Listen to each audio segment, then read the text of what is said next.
குடியிருக்கும் பட்டணத்தார். உன் தேவனாகிய கர்த்தர் உனக்கு குடியிருக்கும்படி கொடுக்கும் பட்டணங்கள் ஒன்றில் பேலியாளின் மக்களாகிய துஷ்ட மனிதர் உன்னிடத்திலிருந்து புறப்பட்டு, நீங்கள் அறியாத வேறே தேவர்களை சேவிக்கப் போவோம் வாருங்கள் என்று தங்கள் பட்டணத்தின் குடிகளை ஏவினார்கள் என்கிற செய்தியை கேள்விப்படும்போது, நீ நன்றாய் விசாரித்து கேட்டாராய்ந்து அப்படிப்பட்ட அருவருப்பான காரியம் உன் நடுவே நடந்தது மெய்யும் நிச்சயமும் என்று காண்பாயானால், அந்த பட்டணத்தின் குடிகளை பட்டய கருக்கினால் வெட்டி அதையும் அதிலுள்ள யாவற்றையும் அதன் மிருக ஜீவன்களையும் பட்டய கருக்கினால் சங்காரம் பண்ணி அதில் கொள்ளையிட்டதையெல்லாம் அதன் நடு வீதியிலே கூட்டி, உன் தேவனாகிய கர்த்தருக்கு என்று அந்த பட்டணத்தையும் அதில் கொள்ளையிடப்பட்ட யாவற்றையும் முழுவதும் அக்கினியில் சுட்டெரிக்க கடவாய். அது இனி கட்டப்படாமல் நித்திய மண்மேடாய் இருக்க கடவது. சபிக்கப்பட்ட பொருளில் ஒன்றும் உன் கையில் இருக்க வேண்டாம். நான் இன்று உனக்கு கற்பிக்கிற உன் தேவனாகிய கர்த்தரின் கற்பனைகளையெல்லாம் நீ கைக்கொண்டு உன் தேவனாகிய கர்த்தருடைய பார்வைக்கு செம்மையானதை செய்யும்படி அவர் சத்தத்திற்கு செவி கொடுப்பாயானால், கர்த்தர் தமது கோபத்தின் உக்கிரத்தை விட்டு திரும்பி உனக்கு தயை செய்து உனக்கு இறங்கி அவர் உன் பிதாக்களுக்கு ஆணையிட்டபடி உன்னை விருத்தி அடைய பண்ணுவார். கானான் தேசம் கர்த்தருடைய தேசம். அந்த தேசம் இஸ்ரவேல் புத்திரருக்கு வாக்குத்தத்தமாக கொடுக்கப்பட்டிருக்கிற தேசம். கானான் தேசத்தில் இஸ்ரவேல் புத்திரர் மாத்திரமே குடியிருக்க வேண்டும் என்பதும், அவர்கள் எல்லோரும் தங்கள் தேவனாகிய கர்த்தரை ஆராதிக்க வேண்டும் என்பதும் கர்த்தருடைய சித்தமாயிருக்கிறது. இதற்காக இஸ்ரவேல் புத்திரர் கானான் தேசத்தில் பிரவேசிக்கும் போது அந்த தேசத்தில் உள்ள புறஜாதி ஜனங்களை அந்த தேசத்தை விட்டு முற்றிலுமாய் துரத்திவிட வேண்டும் என்று கர்த்தர் கட்டளை கொடுத்திருக்கிறார். இஸ்ரவேல் புத்திரர் கானான் தேசத்திலிருந்து புறஜாதியாரை துரத்துவது போல புறஜாதியாரின் விக்கிரகங்களையும் சிலைகளையும் அவர்களுடைய பலிபீடங்களையும் அழித்து போட வேண்டும். இவ்வாறாக இஸ்ரவேல் ஜனத்தார் கானான் தேசத்திலிருந்து விக்கிரகங்களையும் விக்கிரக ஆராதனையையும் விக்கிரக ஆராதனைக்காரரையும் முற்றிலுமாய் ஒழித்துவிட வேண்டும். ஆனால் இஸ்ரவேல் புத்திரரோ கர்த்தருடைய கட்டளைக்கு முழுவதுமாய் கீழ்ப்படியவில்லை. அவர்கள் கானான் தேசத்திலுள்ள புறஜாதி ஜனங்களை அந்த தேசத்தை விட்டு முற்றிலுமாய் துரத்திவிடவில்லை. கானான் தேசத்திலே இஸ்ரவேல் புத்திரர் பட்டணங்களில் குடியிருக்கும் போது அவர்கள் மத்தியிலே புறஜாதி ஜனங்களும் குடியிருக்கிறார்கள். புறஜாதியாரின் விக்கிரகங்களும் பட்டணங்களிலே இருக்கிறது.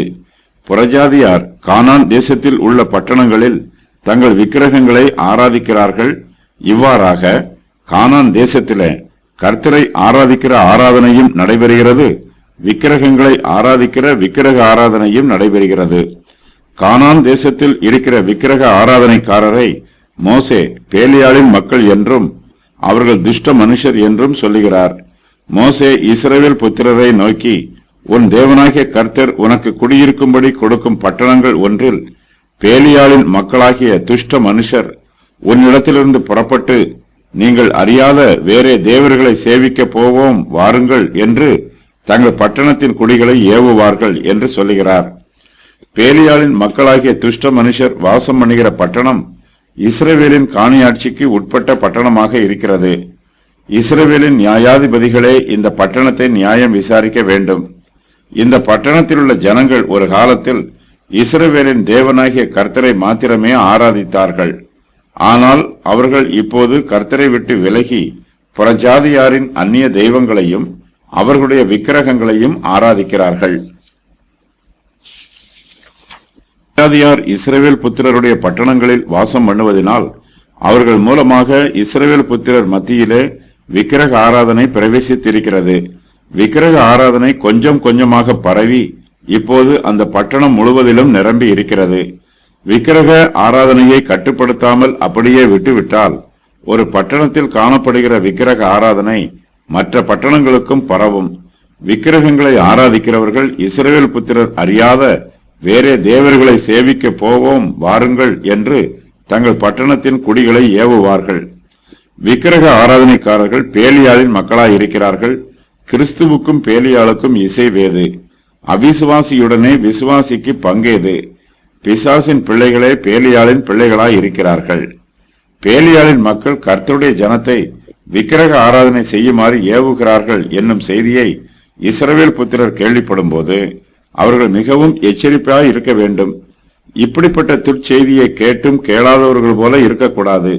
இந்த செய்தியை நீ நன்றாய் விசாரித்து கேட்டு ஆராய வேண்டும் என்று மோசே இஸ்ரவேல் புத்திரருக்கு சொல்லுகிறார். தாங்கள் கேள்விப்பட்ட செய்தி உண்மையான செய்தி என்பது நிரூபிக்கப்படும் போது இஸ்ரவேல் புத்திரர் பேலியாளின் மக்களை பட்டய கரைக்கினால் சங்காரம் பண்ண வேண்டும் என்று மோசே சொல்லுகிறார். மோசே இஸ்ரவேல் புத்திரரை நோக்கி, அப்படிப்பட்ட அருவருப்பான காரியம் உன் நடுவே நடந்தது மெய்யும் நிச்சயமும் என்று காண்பாயானால் அந்த பட்டணத்தின் குடிகளை பட்டய கரைக்கினால் வெட்டி அதையும் அதில் உள்ள யாவற்றையும் அதன் மிருக ஜீவன்களையும் பட்டய கரைக்கினால் சங்காரம் பண்ண வேண்டும் என்று சொல்லுகிறார். பேலியாளின் மக்கள் அருவருப்பான காரியங்களை இஸ்ரவேல் புத்திரர் மத்தியிலே செய்தது உறுதியாகும் போது அந்த பட்டணத்தார் முழுவதையும் அழித்து போட வேண்டும் என்று மோசே சொல்லுகிறார். ஒருவேளை அந்த பட்டணத்தில் ஒரு சில நீதிமான்கள் இருப்பார்கள் என்றால் அவர்கள் பேலியாளின் மக்கள் மத்தியிலே வாசம் பண்ணாமல் தாங்களாகவே அந்த பட்டணத்தை விட்டு வெளியேறி போய்விடுவார்கள். பேலியாளின் மக்கள் மத்தியிலே வாசம் பண்ணுவது கர்த்தருடைய பிள்ளைகளுக்கு மிகவும் ஆபத்தானதாய் இருக்கும். இஸ்ரவேல் ஜனத்தார் பேலியாளின் மக்கள் அருவருப்பான காரியங்களை செய்கிற பட்டணத்தையும் அழித்து போட வேண்டும் என்று மோசே சொல்லுகிறார். மோசே இஸ்ரவேல் புத்திரரை நோக்கி, அந்த பட்டணத்தின் குடிகளை பட்டய கரைக்கினால் வெட்டி அதையும் அதில் உள்ள யாவற்றையும் அதன் மிருக ஜீவன்களையும் பட்டய கரைக்கினால் சங்காரம் பண்ணி அதில் கொள்ளை இடப்பட்டதையெல்லாம் அதன் நடுவீதியிலே கூட்டி உன் தேவனாகிய கர்த்தருக்கு என்று அந்த பட்டணத்தையும் அதில் கொள்ளையிடப்பட்ட யாவற்றையும் முழுவதும் அக்கினியிலே சுட்டெரிக்க கடவாய். அது இனி கட்டப்படாமல் நித்திய மண்மேடாய் இருக்க கடவது என்று சொல்லுகிறார். இஸ்ரவேலின் தேவனாகிய கர்த்தரை ஆராதிக்கிறவர்கள் விக்கிரக ஆராதனைக்கு விரோதமான நீதியான நியாய தீர்ப்பு செய்வதற்கு எப்போதுமே ஆயத்தமாய் இருக்க வேண்டும். நாஸ்திகம், துன்மார்க்கம், வேசித்தனம், விபசாரம் ஆகியவற்றை விட விக்கிரக ஆராதனை மிகவும் அருவருக்கப்படத்தக்க பாவமாய் இருக்கிறது. கானான் தேசத்திலே ஒரு பட்டணத்தின் குடிகள் எல்லோரையும் பட்டயத்தினால் வெட்டி சங்காரம் பண்ணுவதும் அந்த பட்டணம் முழுவதையும் அக்கினியினால் சுட்டெரிப்பதும் அந்த பட்டணத்தை திரும்பவும் கட்டாமல் அதை நித்திய மண்மேடாய் ஆக்குவதும் மிகப்பெரிய தண்டனை போல தெரியலாம். கானான் தேசத்திலே ஒரு பட்டணமே அழிந்து போகும் என்று கூட இஸ்ரவேல் புத்திரர் நினைக்கலாம். ஆனாலும் கானான் தேசத்தின் மொத்த நன்மையை கணக்கில் பார்க்கும்போது பேலியாளின் மக்கள் அருவருப்பான காரியங்களை செய்கிற ஒரு பட்டணம் அழிந்து போவது கர்த்தருடைய பார்வையிலே நீதியாக இருக்கிறது.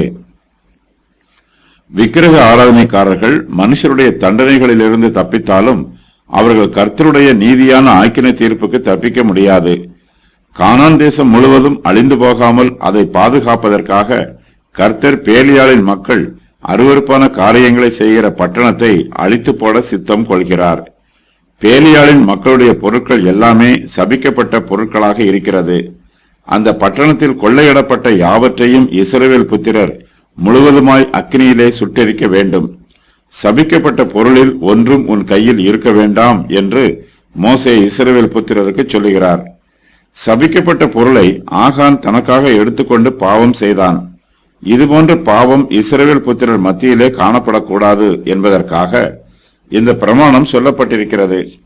இஸ்ரவேல் புத்திரர் தங்கள் தேவனாகிய கர்த்தரை பின்பற்றி அவருக்கு பயந்து அவர் கற்பனைகளை கைக்கொண்டு அவர் சத்தத்தை கேட்டு அவரை சேவித்து அவரை பற்றி கொள்ள வேண்டும். மோசே இஸ்ரவேல் புத்திரரை நோக்கி, நான் இன்று உனக்கு கற்பிக்கிற உன் தேவனாகிய கர்த்தரின் கற்பனைகளையெல்லாம் நீ கைக்கொண்டு உன் தேவனாகிய கர்த்தருடைய பார்வைக்கு செம்மையானதை செய்யும்படி அவர் சத்தத்திற்கு செவி கொடுப்பாயானால் கர்த்தர் தமது கோபத்தின் உக்கிரத்தை விட்டு திரும்பி உனக்கு தயை செய்து உனக்கு இறங்கி அவர் உன் பிதாக்களுக்கு ஆணையிட்டபடி உன்னை விருத்தியடைய பண்ணுவார் என்று சொல்லுகிறார்.